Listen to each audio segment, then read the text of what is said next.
இன்றைக்கி நம்ம சேனலில் என்ன பார்க்க போகிறோன்னா லஞ்ச் பாக்ஸ் ரெசிபி தான். தேங்காய் சாதம், தேங்காய் பூண்டு பற்களோட மணத்தோட, தேங்காய் வாசனையோட லஞ்ச் பாக்ஸ்லாம் கொடுத்து விடுற மாதிரி வெறும் 5 நிமிஷத்தில் சத்தான சுவையான தேங்காய் சாதம் தான். சட்டுன்னு எப்படி செய்யலான்னு பார்த்துடலாம். அதுக்கு நம்ம இன்றைக்கி ஒரு பேன் எடுத்துக்கலாம். பேன் ஹீட் ஆனதும் தேங்காய் எண்ணெய் தான் கண்டிப்பாக யூஸ் பண்ணணும். அப்போ தான் ஃப்ளேவர் நல்லாயிருக்கும். ஒரு 1.5 டேபிள் ஸ்பூன் அளவு தேங்காய் எண்ணெய் சேர்த்துக்கலாம். இது கூட கொஞ்சமாக கடுகு உளுந்தம் பருப்பு வந்து சேர்த்துக்கலாம். கூடவே குட்டி குட்டியாக சாப் பண்ண பூண்டு பற்கள் வந்து சேர்த்துக்கலாம். ரொம்ப குட்டி குட்டியாக சாப் பண்ணிக்கோங்க. ஒரு பெரிய பல் பூண்டுனா 2 சேர்த்துக்கோங்க, குட்டியானா 3 4 சேர்த்துக்கோங்க. சாப் பண்ண பூண்டு பற்களும் சேர்த்துட்டு கொஞ்சமாக வாசனைக்காக கருவேப்பிலையும் சேர்த்துக்கோங்க. அந்த பூண்டு வந்து இந்த மாதிரி ப்ரௌன் கலர் சேஞ்ச் ஆகணும், அந்த அளவு நல்லா வதக்கி எடுத்துக்கலாம். பூண்டு கலர் சேஞ்ச் ஆனதுக்கப்புறமா இப்போ நம்ம கொஞ்சமாக துருவின தேங்காய் இல்லையா, கொஞ்சம் ஒரு சின்ன கப் அளவு துருவின தேங்காய் வந்து இதில் சேர்த்துக்கிடலாம். தேங்காய் வந்து நல்லா வந்து வதக்கி எடுத்துக்கலாம். அதாவது லைட்டாக கரிஞ்சிடக்கூடாது, சிம்மில் வச்சு தான் அந்த ப்ராசஸ் பண்ணணும். லைட்டாக அந்த மாதிரி வறுத்து எடுத்துக்கிடலாம்.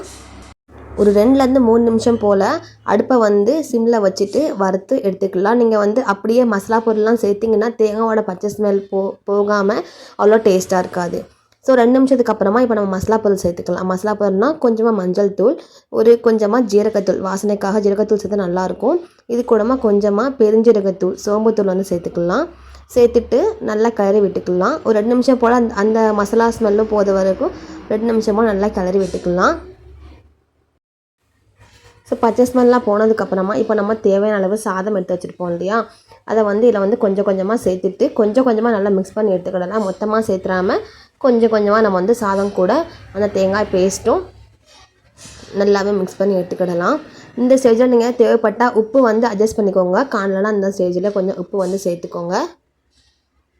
அடுப்பை சிம்மில் வச்சு மேலேருந்து கீழே நல்லாவே இந்த மாதிரி மிக்ஸ் பண்ணி எடுத்துக்கிடலாம்.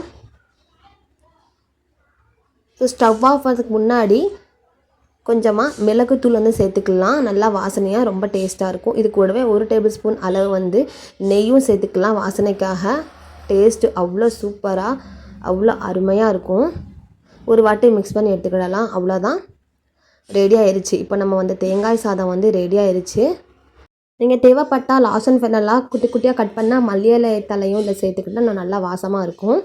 ஸோ குழந்தைங்க சாப்பிட மாட்டாங்க இல்லை, அதனால் வந்து ஆட் பண்ணலை. அவ்வளோதான், நம்ம வந்து லஞ்ச் பாக்ஸ்க்கு கட்டி கொடுத்து விட்டுறலாம். அவ்வளோதான், நம்ம சூப்பர் அண்ட் சிம்பிளான தேங்காய் சாதம் வந்து ரெடி ஆயிடுச்சு. கண்டிப்பாக இந்த ரெசிபி நீங்களும் உங்களை ட்ரை பண்ணி பாருங்கள். குழந்தைங்க கண்டிப்பாக லஞ்ச் பாக்ஸ் காலி தான் பண்ணி கொண்டு வருவாங்க. இந்த ரெசிபி உங்களுக்கு பிடிச்சிச்சின்னா லைக் பண்ணுங்கள், ஷேர் பண்ணுங்கள், மறக்காமல் நம்ம சேனல் சப்ஸ்கிரைப் பண்ணுங்கள்.